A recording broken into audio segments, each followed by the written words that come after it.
को जब चाहत हो जाती है, उसे ही देखकर दिल को राहत हो जाती है।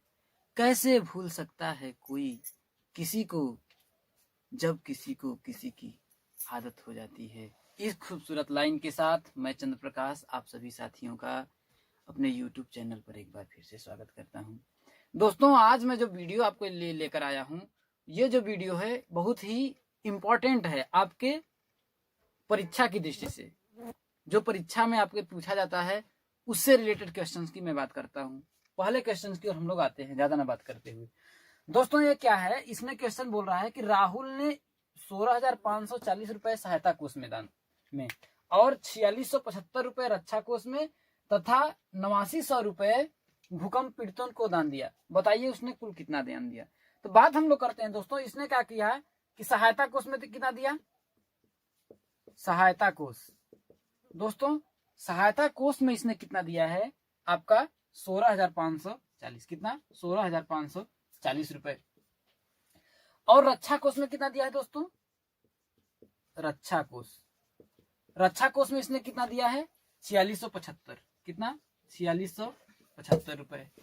और दोस्तों कह रहा है कि 8900 रुपए भूकंप पीड़ितों को, किसमें, भूकंप पीड़ितों को। तो भूकंप पीड़ितों को इसने कितने दान दिया है 8900 रुपए। तो दोस्तों ये पूछ रहा है कि उसने टोटल कितना दान दिया, ये पूछ रहा है वो कि उसने कुल कितना दान दिया। तो दोस्तों अगर कुल दान अगर मैं ऐसे पूछूं, जैसे मैं कह रहा हूं कि 2 रुपए का मैं क्या खरीदा, टॉफी खरीदा। 4 रुपए का क्या खरीदा, चॉकलेट खरीदा। 6 रुपए का क्या खरीदा, मान लीजिए 6 रुपए का क्या खरीदा, मान लीजिए कुछ भी, मान लीजिए संतरा, मान लीजिए खरीद लिया, क्या, संतरा। तो अब हम पूछ रहे हैं कि टोटल कितने रुपए हमने इन्वेस्ट किए, यही बात कर रहा है ना, मैंने टोटल कितने रुपए खर्च किया। तो कितना आता है, देखिए 6 4 10 2 12। तो हम क्या करेंगे, सबको जोड़ रहे हैं। तो यहाँ पर भी क्या करेंगे, इसको जोड़ देंगे। तो क्या हो जाएगा आपका, देखिए ये 5 हो जाएगा, 7 4 11 1, 9 6 15, 5 20 1 21 और 8 4 12, 6 18 2 20 1 है और कितना हो जाएगा 3 हो जाएगा। टोटल उसने कितना दिया दोस्तों 30,115 रुपए क्या किया, दान किया। अब हम लोग आते हैं अगले क्वेश्चन की ओर। आशा करता हूँ वीडियो आप लोगों को समझ में आ गया होगा। अब हम लोग आते हैं अगले क्वेश्चन। अब हम इस सवाल की बात करते हैं। इसमें क्या आपका बोल रहा है, देखिए कह रहा है किसी गांव की कुल जनसंख्या 15,643 है, उसमें 6,945 पुरुष हैं, 585 स्त्रियां हैं और तथा शेष बच्चे हैं। आपसे पूछ रहा है बच्चों की जनसंख्या है। दोस्तों क्या है, देखिए किसी गांव की कुल जनसंख्या मतलब क्या है आपका, गांव की कुल जनसंख्या, गांव की कुल जनसंख्या के बराबर हम लिख सकते हैं कि नहीं, पुरुषों की जनसंख्या प्लस स्त्रियों की संख्या, जनसंख्या प्लस बच्चों की जनसंख्या। इतना हम लिख सकते हैं कि नहीं लिख सकते हैं दोस्तों, क्योंकि कह रहा है कि एक गांव की कुल जनसंख्या। जब गांव की हम बात कर रहे हैं तो उस गांव में क्या होगा, पुरुष भी होंगे, स्त्रियां भी होंगी और बच्चे भी होंगे।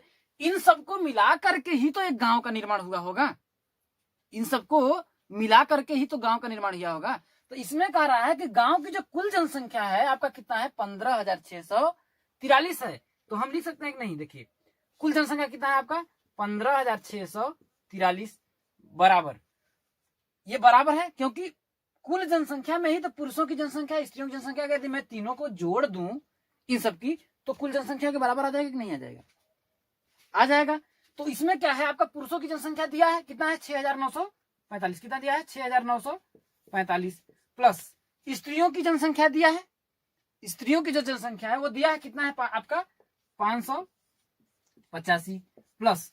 अब कह रहा है बच्चों की जनसंख्या। दोस्तों आपसे बच्चों की जनसंख्या दिया नहीं है, पूछ रहा है कि बच्चों की जनसंख्या बताओ। तो मैं लिख दूंगा भाई बच्चों की जनसंख्या, बच्चों की जनसंख्या अभी मैं यहीं पे छोड़ता हूं।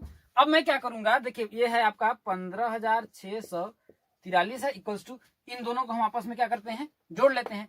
कितना हो जाएगा 5 5 10 और हो जाएगा 8 4 12, 1 13 और 9 5 14, 1 15, अब कितना हो जाएगा 6 1 7, कितना हो जाएगा 7530 प्लस क्या होगा बच्चों की जनसंख्या। तो दोस्तों अब मैं इसको यदि मैं बच्चों की जनसंख्या है इसमें ये भी इंक्लूड है, यदि मैं इसको इधर ला दूं, अगर मैं इसको यदि मैं इधर ला दूं तो आपको बच्चों की जनसंख्या पता चल जाएगा, क्योंकि ये बच्चों की जनसंख्या क्या बचेगी, अकेले बचेगी। अभी इसमें क्या है कि पूरा समुदाय कल है, ये क्या है इसमें देखिए पुरुषों और स्त्रियों की जनसंख्या इतनी है। अब प्लस जब बच्चों की जनसंख्या को हम मिला दिए इसको और बच्चों की जनसंख्या जब हम मिला दिए तो हमारा क्या आ गया टोटल 15,643, क्योंकि ये क्या है कुल जनसंख्या है। तो हमें जब बच्चों की जनसंख्या इसकी जनसंख्या जब पूछा है तो इस जनसंख्या को मैं इसमें से घटा दूं तो क्या होगा बच्चों की जनसंख्या पता चल जाएगा, क्योंकि ये जो जनसंख्या क्या है पुरुष और स्त्रियों की जनसंख्या है और टोटल जनसंख्या आपका इतना दिया है, तो बच्चों की जनसंख्या हम निकाल लेंगे। तो लिख सकते हैं कि नहीं, बच्चों की जनसंख्या बराबर कितना है आपका, देखिए 15,643, लिख देंगे 15,643। अब ये जो 7,530 है इसको इधर कर देंगे 7,530। दोस्तों ये जो बच्चों की जनसंख्या है इसको हम इधर ला दिए हैं, देखिए इसको मैं इधर ला दिया हूं और ये वाला जो भाग है इधर लिख दिया है और ये वाला भाग इधर लिख दिया है। तो क्या हो जाएगा संख्या लिख देते हैं यहाँ पर, संख्या बराबर क्या हो जाएगा आपका, इसमें से घटा देंगे तो 3 में से 0 जाएगा, 3 में से 0 जाएगा आपका कितना हो जाएगा 3। अब 4 में से आपका 3 जाएगा कितना हो जाएगा 1, और 6 में से 5 जाएगा 1। अब देखिए बचा कितना आपका 5 है, एक कर्जा हो जाएगा 15, 15 में से 7 जाएगा 8 7 15। टोटल बच्चों की जो जनसंख्या कितनी थी आपकी, बच्चों की जो जनसंख्या थी वो कितनी थी आपकी 8,113, कितनी थी 8,113। अब दोस्तों हम लोग इस क्वेश्चन की बात करते हैं, बहुत ध्यान से समझिएगा, क्वेश्चन कुछ बड़ा नहीं है। दोस्तों कह रहा है कि दो संख्याओं का गुणनफल 92,925 है, यदि इनमें से एक संख्या 295 है तो दूसरी संख्या ज्ञात करो। दोस्तों कह रहा है दो संख्याओं का गुणनफल, क्या कह रहा है दो संख्याओं का गुणनफल। मान लेते हैं कि एक संख्या आपकी ए होगी और दूसरी संख्या बी होगी, बात समझ रहे हैं। जैसे मैं कह रहा हूं कि दो संख्याओं का गुणनफल 6 है, सपोज समझिए कि दो संख्याओं का गुणनफल कितना है 6 है, उनमें से एक संख्या 2 है तो दूसरी संख्या क्या होगी। भाई दूसरी संख्या आपसे पूछ रहा है तो हम पूछ रहे हैं गुणनफल, तो हम मान रहे हैं 2 में हम ऐसी कौन सी संख्या का गुणा कर दें कि आपका 6 आ जाए, क्योंकि गुणनफल कह रहा है 6 है ना, तो 2 में हम क्या करेंगे 3 का यदि गुणा करेंगे कितना आ जाएगा आपका 6। तो इसी प्रकार से ये भी है कुछ संख्याएं हैं जिनको गुणा किया गया है, तो क्या है देखिए ये तो क्या है गुणा है, इसके बाद गुणा करने के बाद जो मान मिलता है उसे हम क्या बोलते हैं गुणनफल बोलते हैं। तो गुणनफल कितना आएगा 6 आ गया। तो ऐसे इसको समझने की कोशिश करिएगा, कह रहा है दो संख्याओं का गुणनफल है, एक संख्या आपका ए है दूसरी संख्या बी है। जब हम इन दोनों संख्याओं का गुणा कर दिए तो आपका मान कितना आ गया 92,925, कितना आया 92,925 आया। लेकिन दोस्तों इसमें से कह रहा है एक संख्या जो ए है या बी है, किसी को भी मान सकते हैं, इनमें से कह रहा है एक संख्या जो है वो आपकी कितनी है 295 है, 295। तो यहाँ पे लिख देंगे 295 गुणित बी बराबर कितना हो जाएगा 92,925। तो अब कह रहा है तो इसी बी वाला ये जो दूसरी संख्या है इसी का आपको क्या करना है मान बताना है। तो हम क्या नहीं लिख सकते हैं बी बराबर क्या लिख सकते हैं 92,925 बट्टा कितना हो जाएगा 295। तो इसको हम कट कर सकते हैं, इसको हम काटेंगे तो क्या 5 से कट जाएगा, देखिए 5 से कट जाएगा हो जाएगा 5 पचे 25, 4 आया 45, तो कितना हो जाएगा 9 पचे 45। इसको भी कट करेंगे तो देखिए कटेगा, देखिए 5 एक कम 5, 4 आया 42, 8 पंचे 40, 2 आया 29, 5 पचे 25, 4 आया 42, 8 पंचे 40, 2 आया 25, 5 पचे 25। अब हम क्या करेंगे देखिए, अब क्या करेंगे देखिए बी बराबर आपका कितना आया देखिए 18,585 बटा के 59 बटा के 59। अब इसमें हमें क्या करना है, कितनी बार में अब जाएगा ये आपका, भाग दे लेते हैं हम लोग, आपका आ जाएगा 18,585। 18,585 में हमें कितने का भाग देना है, 59 का भाग देना है। तो 3 बार में जाएगा, 3 बार में जाएगा तो ये हो जाएगा आपका 9 त्रिक का 27 और 5 दिया 15, 2 17, 177। इसमें से घटाएंगे तो कितना आ जाएगा आपका, हो जाएगा 15, तो 8 7 15 88 हो जाएगा। एक बार में जाएगा 59 आएगा आपका, एक कर्जा हो जाएगा आपका कितना 18, तो 9 हो जाएगा और ये कितना हो जाएगा आपका 7, 7 में से 5 गया 2, कितना आएगा 5, तो कितने बार में जाएगा 5 बार में, 9 पचे 45 और 5 पचे 25, 4 29, ठीक है। कितना आएगा आपका 315। जब इसका इसमें हम भाग देंगे तो आपका कितना आएगा 315। तो दोस्तों जो दूसरी संख्या आपकी होगी क्या होगी, जो दूसरी संख्या होगी वो कितनी होगी आपकी 315 होगी। अब हम लोग आते हैं अगले क्वेश्चन की बात करते हैं। इस क्वेश्चन में क्या है, कह रहा है यदि भाज्य 88,426 तथा भागफल 358 हो तो भाजक ज्ञात कीजिए। क्या कह रहा है, भाजक ज्ञात करिए। दोस्तों आपका भाज्य क्या है 88,426 और भागफल कितना है 358। आपसे क्या पूछा है, भाजक। क्या पूछा है, भाजक आपसे पूछा है। तो दोस्तों आप जानते हैं कि क्या होता है, आपका फॉर्मूला होता है, सूत्र होता है भाज्य, भाज्य बराबर भाजक गुणित भागफल प्लस शेषफल, इतना होता है। अब दोस्तों आपका क्या है, भाज्य आपका दिया है, आपका भाज्य दिया है, भाज्य कितना दिया है आपका 88,426 बराबर भाजक आपसे जो है पूछा है, तो भाजक को हम भाजक के जगह पे लिखने रहने ही देंगे। भागफल आपका दिया है 358। अब हम बात करते हैं शेषफल हम क्या लिखेंगे, शेषफल क्या लिखें। दोस्तों जब आपका भागफल कंप्लीट रूप से दिया है, इसका मतलब ये दर्शा रहा है कि जो आपका शेषफल आया है वो कितना आया है आपका 0 आया है, क्योंकि भागफल देखिए दशमलव में कहीं वो नहीं दिया है या फिर कुछ करके दिया है, या फिर ऐसा बात रहता वो खुद ही देता। इसका मतलब ये है कि आपका जो शेषफल है वो कितना आया है 0। जैसे मैं बात करता हूं, जैसे देखिए समझने के लिए, आपका 12 है, कोई संख्या मान लीजिए 12 है, उसको हम 4 से भाग दे रहे हैं, ठीक। तो ये जो 12 है आपका क्या है भाज्य, भाज्य है, क्या है भाज्य। ये 4 जो है उसको क्या है भाजक है। अब ये जितनी बार में जो विभाजित होगा, देखिए कितने बार में विभाजित था 4 3 या 12, ये 0 आ गया ना, ये आपका क्या होगा शेषफल हो जाएगा, और ये क्या हो जाएगा भागफल, भागफल।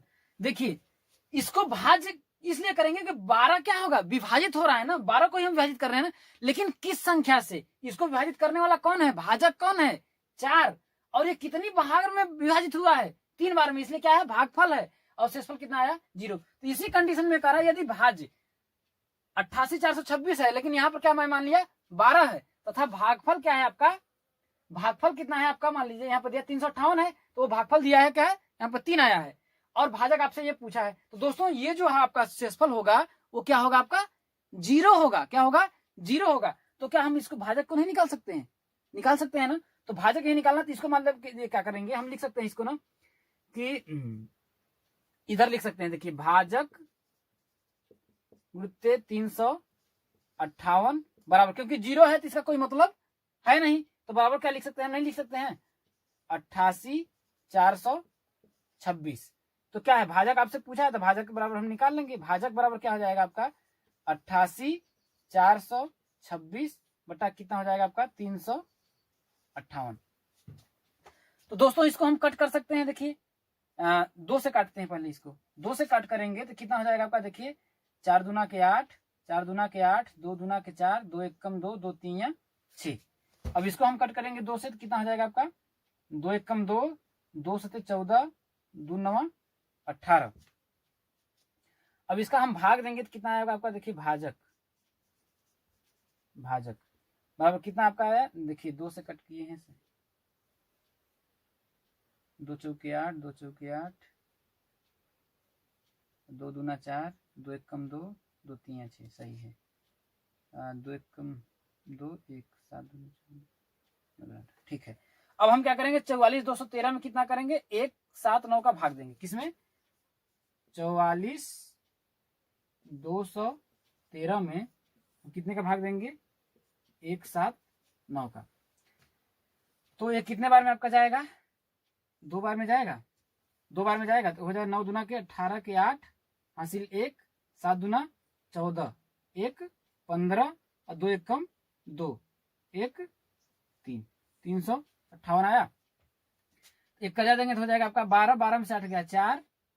अब यहाँ कितना आ जाएगा आपका 3, 3 होगा, 3 में से जाएगा ना, एक का जा हो जाएगा 13, कितना हो जाएगा 8 5 13, कितना आया 1 ले लेंगे। अब आपका कितने बार में भाग जाएगा, 4 बार में चला जाएगा, 5 बार ले जाते हैं। कितना ले जाते हैं, 5 बार। तो कितना हो जाएगा आपका, 9 पचे 45 के 5 हासिल 4 और 7 पचे 35, 35 4 39 के 9 और 5 एक कम 5 3 8, ज्यादा हो रहा है दोस्तों, 4 बार में जाएगा। कितना जाएगा, 4 बार में जाएगा। तो 9 चौके 36 के 6, 7 चौके 28, 28 और 3 31 और 4 एक कम 4 3 7, 716। इसमें से घटा देंगे, इसमें से इसको हम घटाएंगे तो कितना हो जाएगा आपका, एक का ज्यादा हो जाएगा 11, 6 5 11, यहाँ बचेगा 3, 3 में से 2 गया 1, 3 में से 2 गया 3 में से 1 गया 2 और यहाँ 8 में से 7 गया 1, 125 आएगा। तो ये बड़ा है, फिर क्या करेंगे, 3 को उतार लेंगे। कितनी बार हमारा भाग जाएगा, अब कितनी बार हमारा भाग जाएगा, 2 7 बार में चला जाएगा, 7 बार में चला जाएगा। देखिए 9 7 63 के 3 और 7 7 49, 6 55 के 5 हासिल 5 और 7 एक कम 7 5 12, कट गया। इसका मतलब क्या हो गया, इसको जब हम इसमें डिवाइड करेंगे तो कितना हो जाएगा आपका,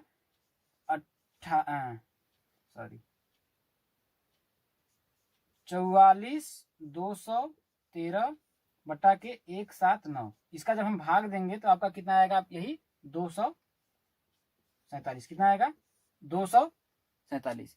तो दोस्तों यहाँ पर यही वीडियो हम लोगों का समाप्त होता है।